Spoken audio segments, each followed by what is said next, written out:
Dr. Kirschmer is an experienced practitioner and thought leader in the field of business process management and digital transformation. He's the Managing Director of Scheer Americas, previously BPMD US. He co-founded BPMD, a consulting company focusing on performance improvements and appropriate digitalization by establishing and applying the discipline of BPM. Before, he was Managing Director and Global Lead of BPM at Accenture and CEO of the Americas and Japan of IDS Scheer, known for its process modeling software and process consulting. Dr. Kirschmer has led numerous transformation and process improvement initiatives in various industries at clients around the world.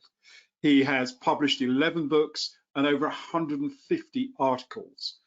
At the University of Pennsylvania and at Widener University, he has served as affiliated faculty for over 20 years. He received a research and teaching fellowship from the Japan Society for the Promotion of Science. Matthias, over to you. Looking forward to a fantastic presentation. Yeah, thank you very much, Brian, for that kind introduction. And yeah, we are going to talk now for the next 40-45 minutes about process standardization. And it's interesting to see that in the last years, we always got more questions and more requests to support process standardizations than pure process improvements. So the topic is getting more and more dominant in the market, and I would love to move my slides forward, but somehow I'm stuck here.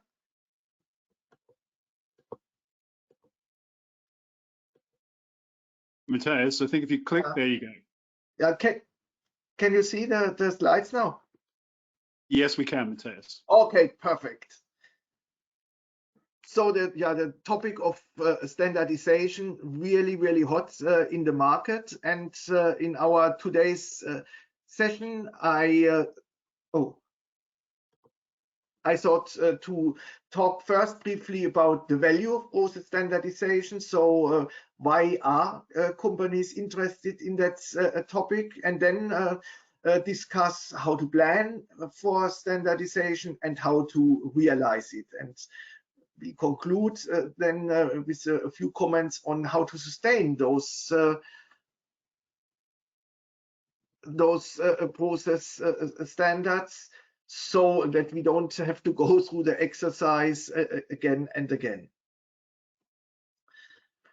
And you see, the process management has in the last 6-10 years really become a management discipline by itself. It's basically helps an organization to move their strategy into people and technology-based execution, and does that fast and reliably.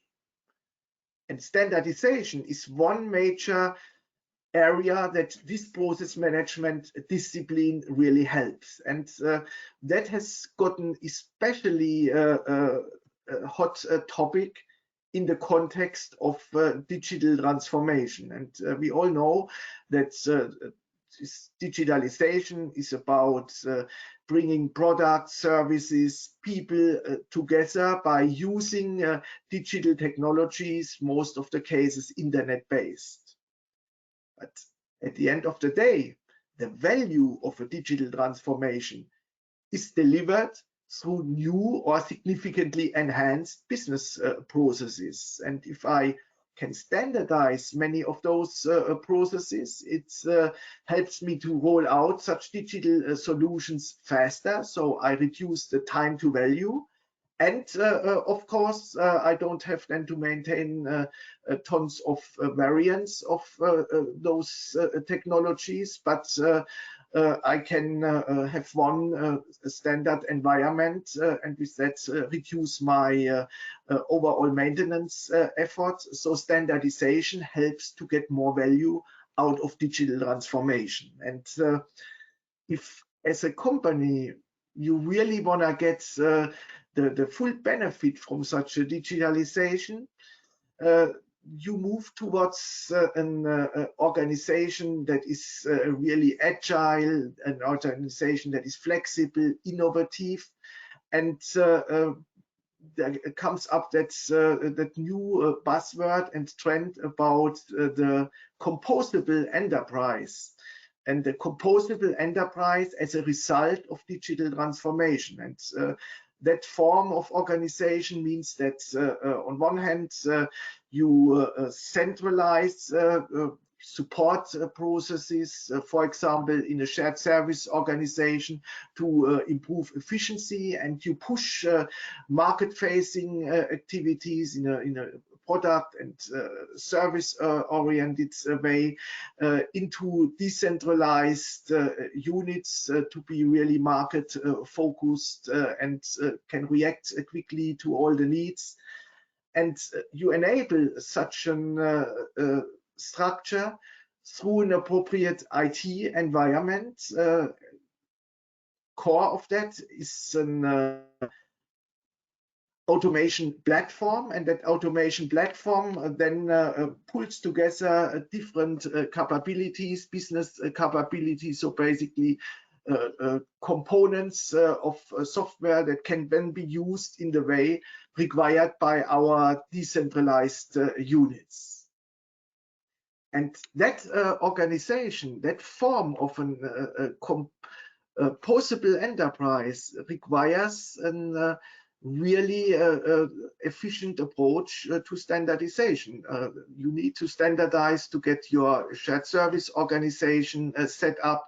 You need to standardize sub-processes to define business capabilities that you then encapsulate into software components that you can configure together based on your platform. So standardization as the enabler of a powerful new organization, the composable enterprise. And if we bring it down to the typical benefits, then as mentioned, you can get through standardization more efficiency because you reuse digitalization components.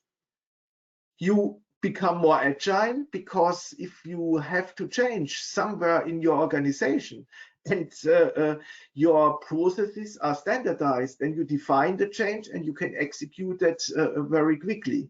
If every business unit works in a different way, it takes much longer to adjust to a new product or a new market requirement. So clearly a driver of agility.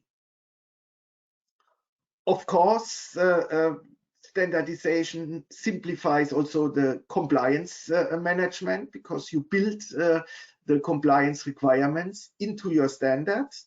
And in many organizations, standardization is a question of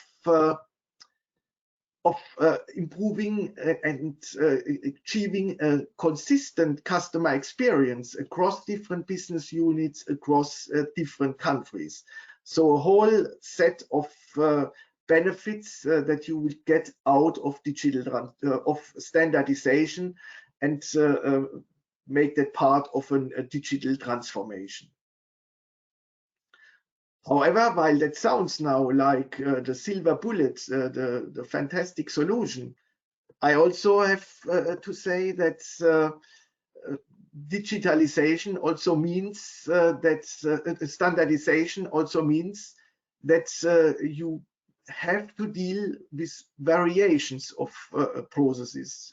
Sounds like a contradiction, but you see, if you standardize processes, for example, in a company with very different products, then if the company owns lots of forests and sells building products, but also paper products, those products just require a set of process variants that you cannot avoid, or different geographies with different legal requirements lead to process variations.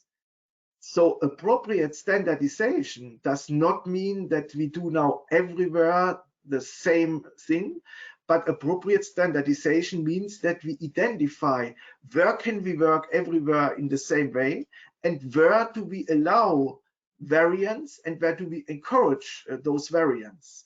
So that is one important part when you start planning for your standardization, that you identify the 3-4 reasons for valid process variants, and that you identify in your processes where those process variations are allowed and where you really want to stick with the standards that you define.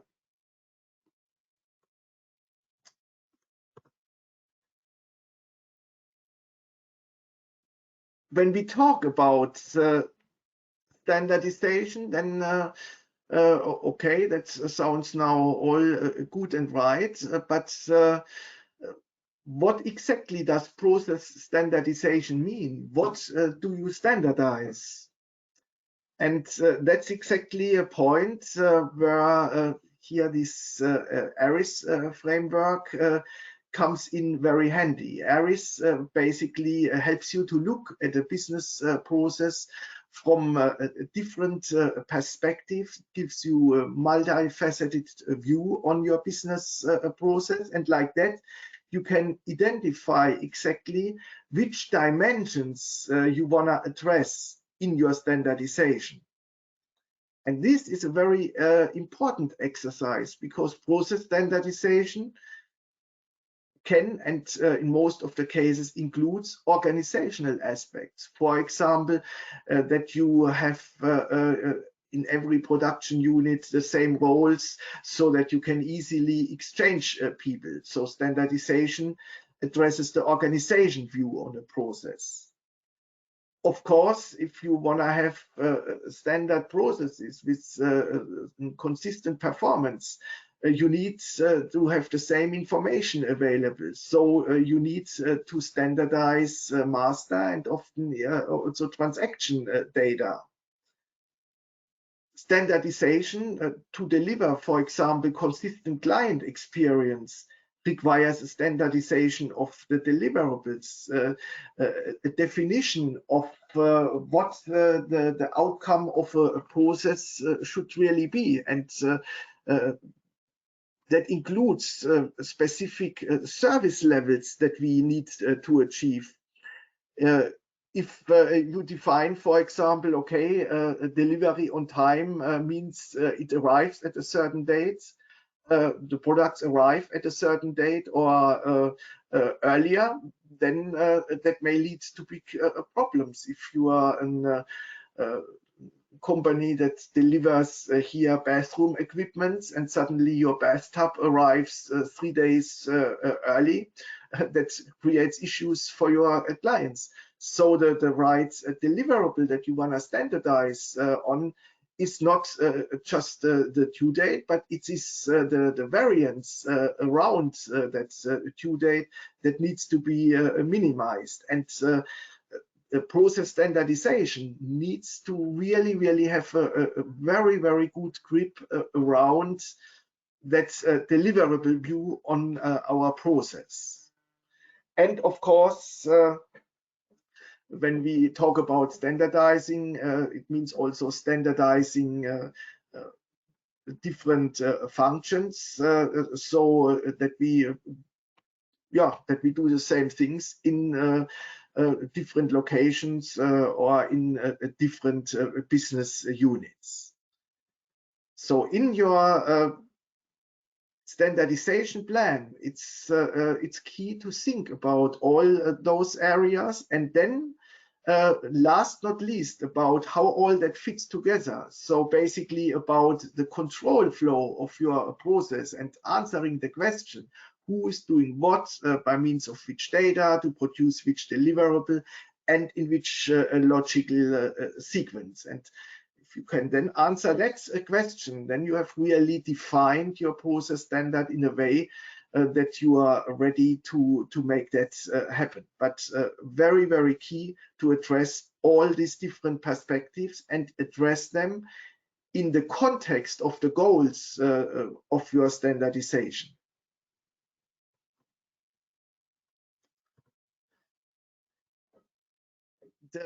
this organizational view in a process standardization is an aspect I cannot stress enough. I mentioned here the standardization of roles, but it also, the organizational view, it also addresses on which level of your organization do you standardize. As I mentioned here in the context of the composable enterprise, you may want to centralize some of the processes and have them only once in your organization. Centralized procurement processes, centralized reporting processes that you have in your shared services organization. That means those process standards only really happen once for the entire organization.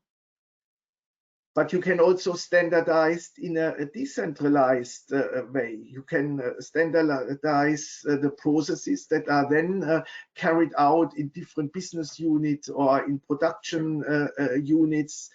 Like you standardize your equipment maintenance process so that you deliver the same maintenance experience for your clients wherever they are in the world. And then you may come up with one standard process that is carried out in all different business units.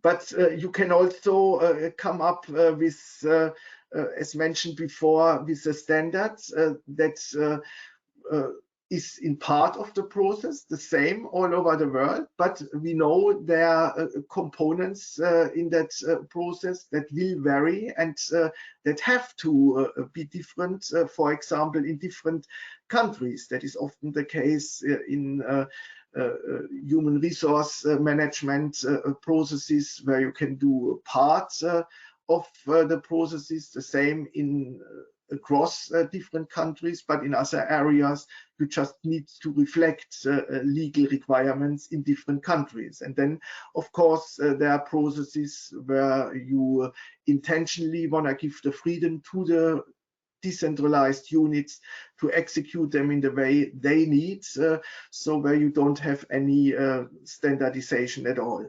So the level where you standardize and the approach to your standardization, organizational aspects that are really important to address. So once you have identified, okay, where do I need variations of my processes? You have addressed all the different views and have a clear idea what you want to standardize. Then, of course, we need to see to what degree do we standardize, which level of detail do we want to standardize, and which level of abstraction do we want to standardize on. And that again depends very, very heavily on the goals that you have in your standardization. You have a process that is highly compliance relevant, where you really, really want to make sure that wherever, in whatever location that process happens, my compliance documentation is filled out in exactly the same way. Then you would most likely define that process in a that standard process in a very high level of detail, so that you don't give any freedom to people to deviate from that, but you really need everybody do that in the same way, or if it's automated, have software or bots execute that process in the same way in every detail. Then you have other processes where you may say, okay, the way how we deal with our clients, we want to define that on a high level, but then leave a lot of freedom to different people, so they can execute the details how it's best best suited in the specific situation. So depending on your goals, you standardize and you define your standard on different levels of detail. And also depending on your goals, you define your standard on different levels of abstraction, so on different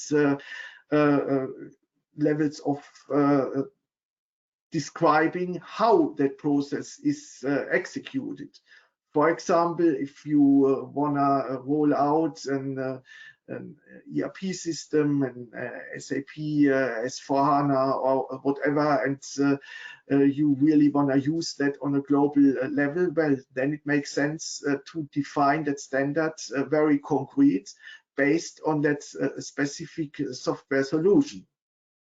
If you say, you know what, we want to define that we use in every country, in every business unit, an automation platform, and reuse some of our pre-developed business capabilities. However, we leave it up to the decentralized units to select an automation environment that is best suited for their country and where they have a good service. Then you may standardize that level of on a higher level of abstraction. You may just define where you use that automation platform, but not exactly which product you use. So at the beginning of a standardization initiative, when you plan for that, you need to know where can I really standardize and where do I have to allow necessary variants. You need to look at your process from all relevant points of view, including especially the organizational point of view. And third, you need to have a clear idea based on your goals to which level of detail you want to standardize and to which level of abstraction you want to standardize. And once you have taken those decisions, you can really move into your specific projects. And to give you now a bit of feeling how we move from this more general thinking into concrete standardization projects. Here an example of such a process model in a BPMN format, which is in the meantime industry standard to describe business processes. And in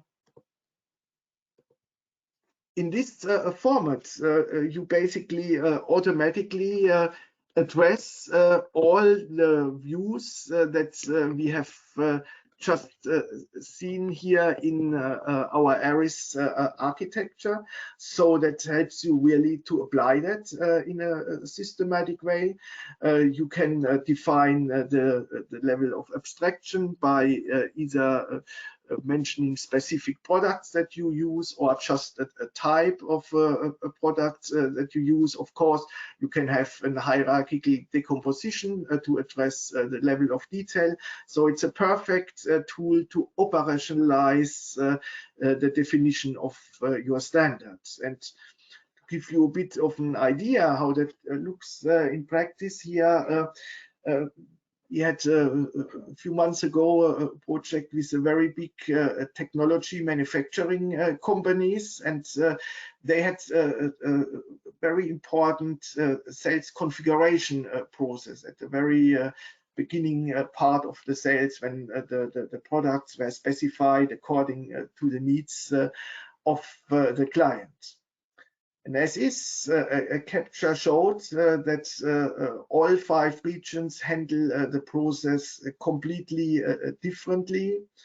And all of those regions had things they do well and had also quite a few improvement opportunities.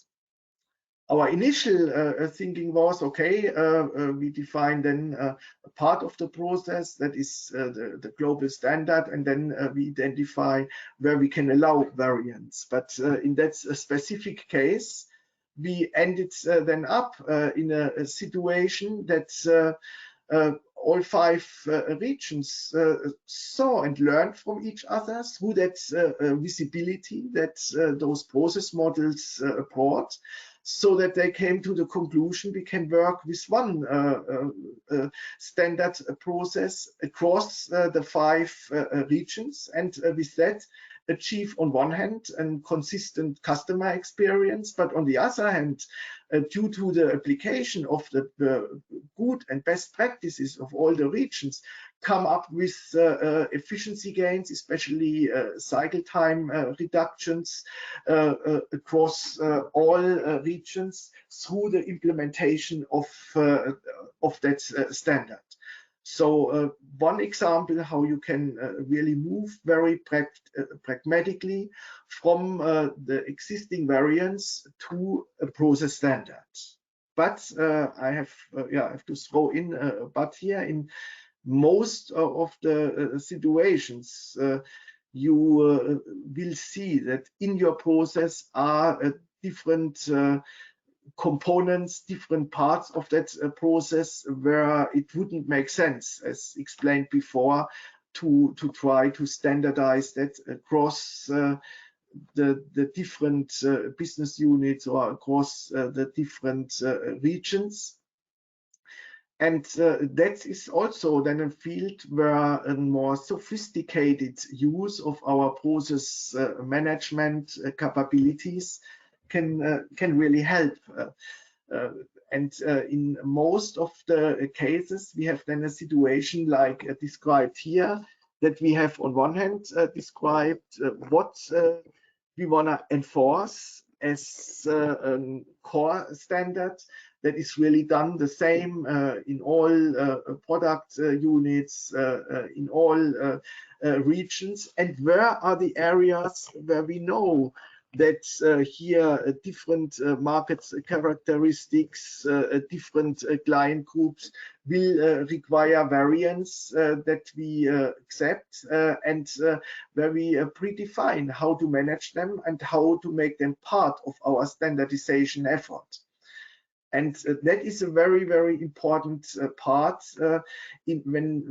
when you develop such here often called global design templates or enterprise-wide reference models, that you set clear expectations.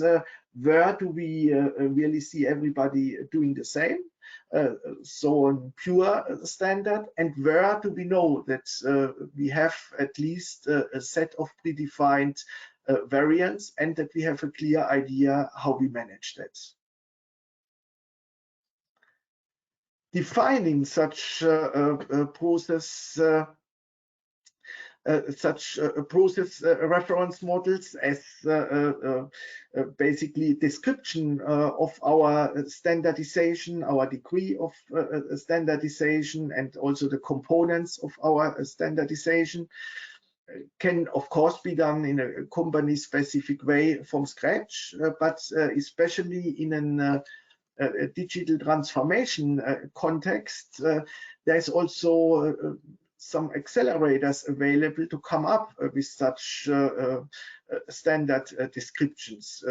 For example, you have industry reference models available, like from APQC, where you can get a first idea, well, how does good for a specific process look like? So you have a starting point for your definition of your company's standards. And very importantly, you have the possibility to already include the capabilities of a technology or a type of technology that you are going to use. And a great example is if you go with an here a software implementation like an SAP implementation, that you can then use the reference models that show how a specific process in an ideal situation is carried out using that software. And then instead of defining your standard from scratch, you just make that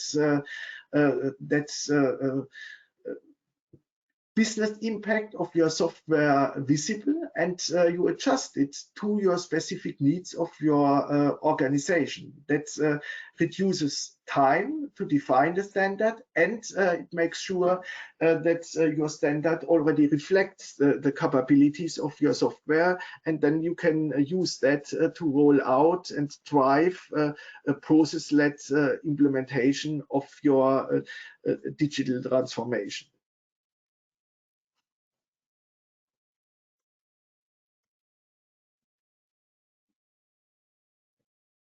In standardization projects, when you define such a global template and roll that then out across business units, that has often, or in most of the cases, a much bigger impact than a traditional improvement of just one individual process. You basically always multiply the impact of the new process, and therefore, it's very key to have a good idea upfront what the impact of our to-be process would really be. And this is a situation where the use of process simulation has turned out to be extremely helpful.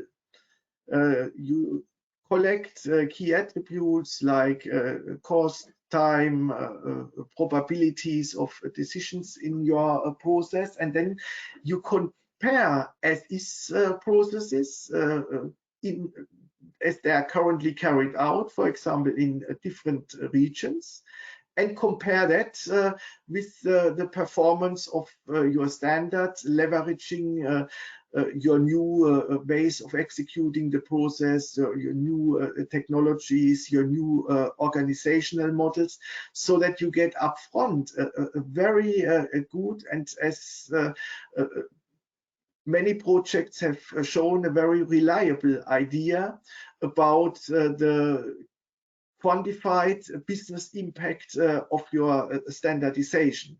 And that is, on one hand, of course, important to justify the cost to such a standardization, so basically to build a business case on, but it's also a great way to mitigate risk. So to include such a pragmatic process simulation in a standardization initiative makes big sense. And we had there examples like in a huge insurance organization where we could show that their process standards in larger countries, that makes sense to implement the entire standard, but in smaller country organizations, if you just realize about 60% of that process, and the rest you let the country execute it as they best desire, that is completely fine, because the additional benefits would not justify the cost to manage the change and to maintain additionally needed software components in those countries.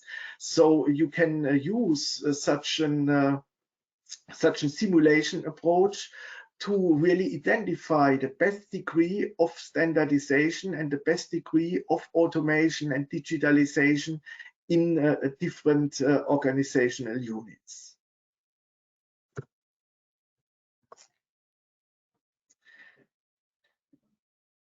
In many situations, if you if you remember the example of the organizational levels I mentioned before, there are processes that you are going to standardize that are distributed in many client-facing units. And by the way, real digitalization, a big difference to the classical process-led software implementation is that it focuses less on the high transaction back office processes, but more on the customer facing processes. And that's why it gets more and more important to verify a process standard and a standardization through the lens of key stakeholders, especially, of course, of key clients. And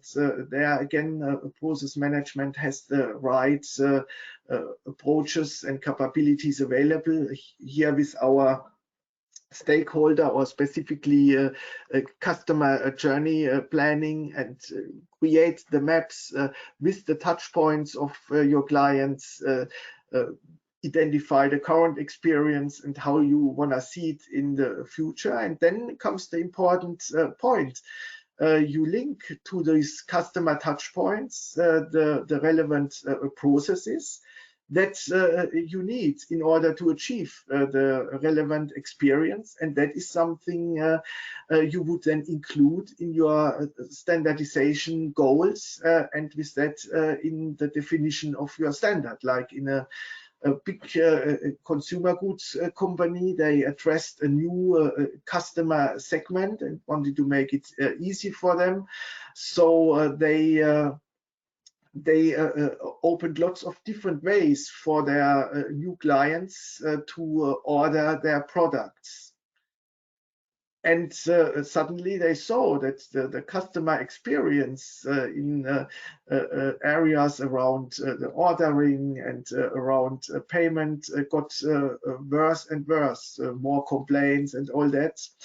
And it's turned out that depending on through which channel a client orders, he gets or asks for quotes, there are slightly different prices offered, because the pricing engines were not standardized, and some of the detailed processes had just variants that led to different outcomes.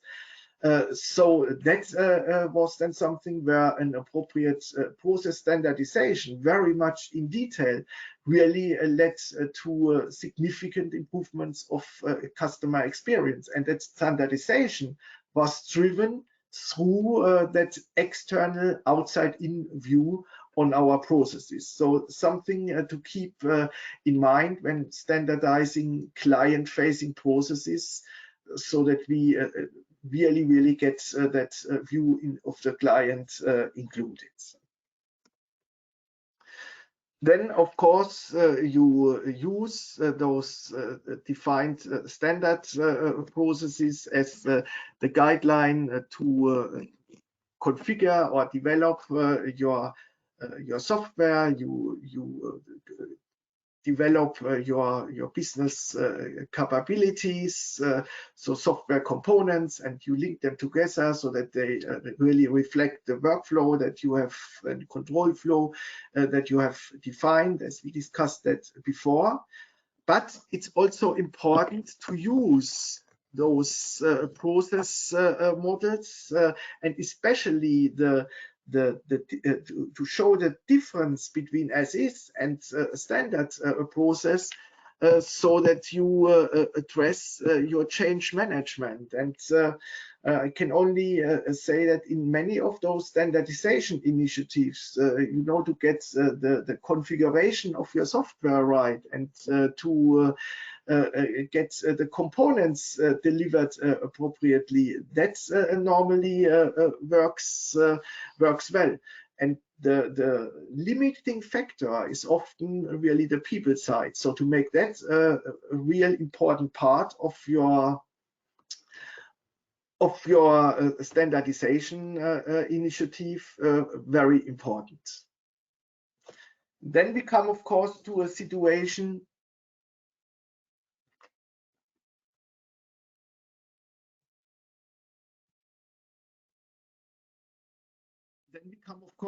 to a situation that's, oh, I get here some warning message. Then we come, of course, to a situation that we have implemented our standard, and that's that we want to see. Do we really follow that process standard, or do we still have a variance? And that is a point where here techniques like process mining help a lot. And we had a case where we standardized processes in the maintenance area of a big energy company. And it showed after some time that the process variance got less, but that in one location the cycle time got higher and didn't improve as we had expected through the rollout of that standard. And we could then see through a comparison of the actual processes with our defined standard that there was always one key step: the assignment of the equipment to our maintenance order was skipped, and that led to all kinds of issues. So we could fix the implementation of the standard based on this mining information. And of course, you can then measure whether you deliver the results that you have predicted before, for example, with your here in your simulation. So process mining as a tool to realize the value of standardization and manage the standard process on an ongoing basis, very, very powerful. And I'm at this point often asked, well, shouldn't we use that upfront more to discover the process variance and save time? That depends really on the specific situation, if that makes sense.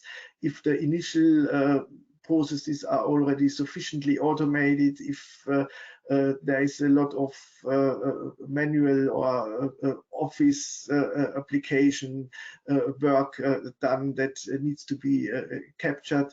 In many, many situations, it is much more beneficial to use that mining technology once you have established your standard and you really want to manage that and avoid future process variance.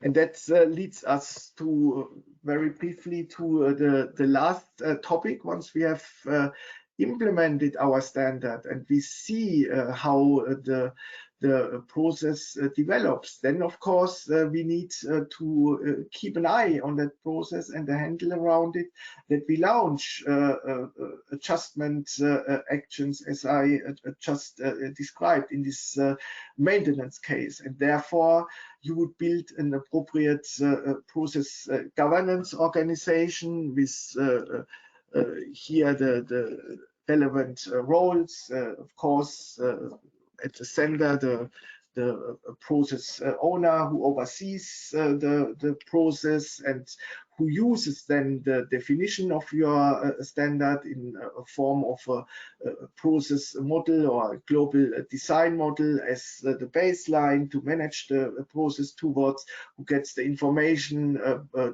bottom up through the mining to see how well we are doing to that standard and how we meet our goals, and depending on the necessary actions, they pull them in again the core organization to support process adjustments and make sure that we keep on moving towards our standard and realizing our goals.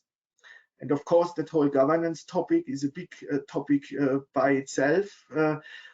Cannot go into the detail, just wanted to make the point that I heavily recommend not to underestimate that it's in most of the cases not sufficient just to define 3 roles and then hope that people carry out their processes, but it's important to define those governance processes just as you define any other business process. This is part of our process of process management, and people need to understand what it means to be a process owner and what it means to have an eye on their processes and to set relevant actions. And then you can use tools like mining tools or repository and modeling tools to have the information about the process at your fingertips and manage it effectively.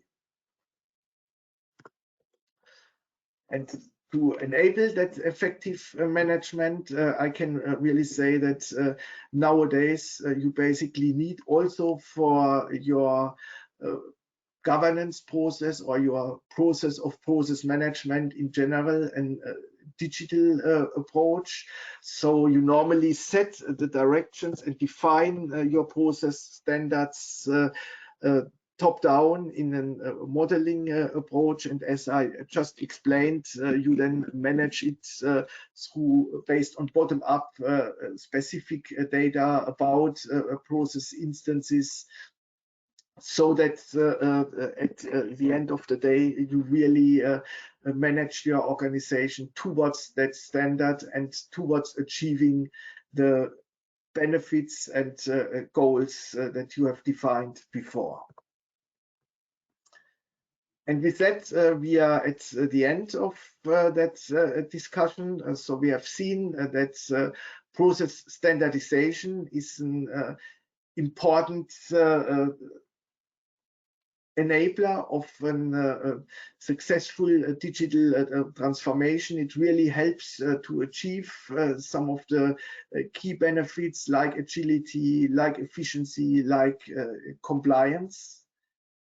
But it's also important to see that we need an appropriate standardization, so that we have a clear idea where we accept still process variations after our standardization initiative. It's very, very key to be realistic here. We need to make sure that we have clearly defined which aspects and which views and which components of a process we standardize, organization, data, functions, deliverables, control flow. You may address all of them. You may only address the subset based on your goals. You need to have a clear idea about the level of detail you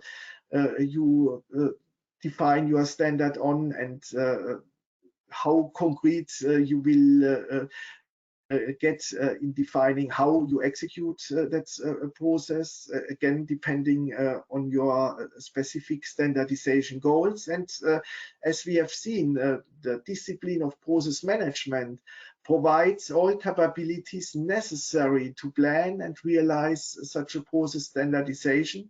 So it's a good idea to make sure to have that in place either already before we drive our standardization initiative, or develop it while standardizing, so that you develop that capability and you apply it right away, which has proven to be a very, very pragmatic approach. And last not least, keep in mind, if you implement your standard and leave it alone, I could almost guarantee you that in half a year you will have again all your process variations or different ones. So to really govern that process properly and effectively, very, very key, and also something to have in mind already at the beginning of the initiative. And there the good news is again that tools like process repository and modeling tools or mining tools really help to come up with real efficient governance processes. And with that, we are at the end of that little discussion. I know a lot of content in a short time. We could also talk a day or longer about it. Would be, of course, glad to do that. And now I'm happy to answer at least a few questions. If we don't have enough time, you see we have quite a few here publications, also many of them directly related to our topic. Here, what I just explained is described in a little white paper based on also some academic research, so surely something interesting, and what I of course highly recommend, the just published new book of the founder of the Scheer Group, August Wilhelm Scheer, about the composable enterprise, where you also find many of those hints towards the need for standardization and doing that on different levels and in different ways in your organization. So also a good read. But with that, I pause in case of questions, and thank you very much for your attention. Perfect, Matthias. I have several questions in the queue that we would like to discuss with you. So I'll go through a few of them, see how many we can answer during the rest of our time. One of them coming across was any tips for identifying value process variance, especially when some business units may be resistant due to short-term inefficiencies or disadvantages, even though the change is beneficial for the whole organization? Yeah, that's a very good and very interesting question. And of course, we would have to look at a specific situation, but in general, what helps in such situations is to have upfront, before we talk about specific processes, a clear agreement. What are reasons, valid reasons to justify process variance? And in our experience, it has shown that there are only the four really powerful reasons: different products, different market segments, different channels, or different geographies. If you maybe there's a couple more, but if you agree on those aspects before, then you already you already are much closer to deciding, okay, is it worth to talk here about variance or not? So that's the first suggestion. Define the valid reasons for variance upfront before going into the specific process. And second, take the time to really get a good picture about the existing variance. In that example that I showed from the technology company, they were very convinced that they all have good reasons for specific variance. Once it was visible how the different regions work and where they do things good and where they have issues, and we could learn from each other, then suddenly there was a much bigger consensus than we had expected. So to create the necessary transparency over the existing processes helps to create that consensus. So that's the two spontaneous recommendations I would give. Perfect. Another one we had in the chat was, what are the key success factors to be secured while standardizing the processes from the change management and the governance perspective?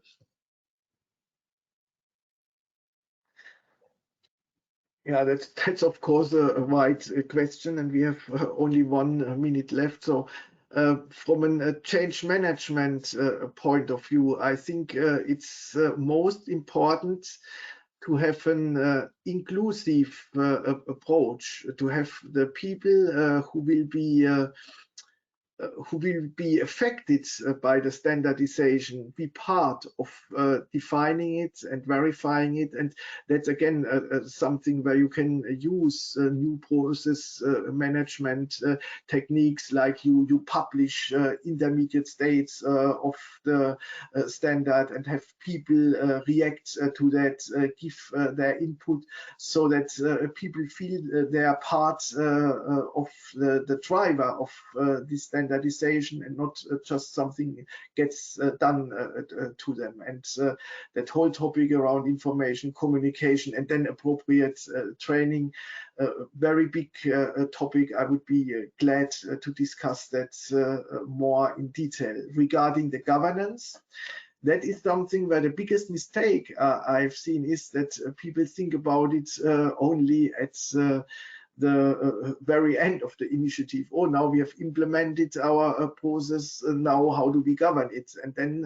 you lose a lot of time. You take decisions in big time pressure that may not always be the best. So there my suggestion is to plan the governance approach and define the governance processes in parallel to your standardization project, so that you go live with your governance at the same time you go live with your process standard. And I have to apologize, we are on top of the hour. If there are more questions, I promise you I will answer them by email. If you have questions that you have not submitted yet, please feel free to reach out. I'm very, very glad to hear from you, and would be thrilled to have a further discussion. Thank you very much. Thank you very much, Matthias from Proqis and our community. Fascinating presentation, full of great facts and insights. And I know there are a number of questions for you to follow up, and we will make sure you get those in due course. And as Matthias has outlined, please do not hesitate to reach out via social media and direct to the organization. And we will be making this presentation available to you all on demand very shortly. Once again, thank you very much. Look forward to catching up with everybody at the next event, and hopefully seeing some of you with Matthias and ourselves in Orlando in May of next year. Please enjoy the rest of the week. Matthias, thank you so much. Kyle, thank you so much for supporting Matthias, and please enjoy the rest of your week, everyone. Take care. Yeah, thank you very much, everybody, and have a nice weekend. Take care.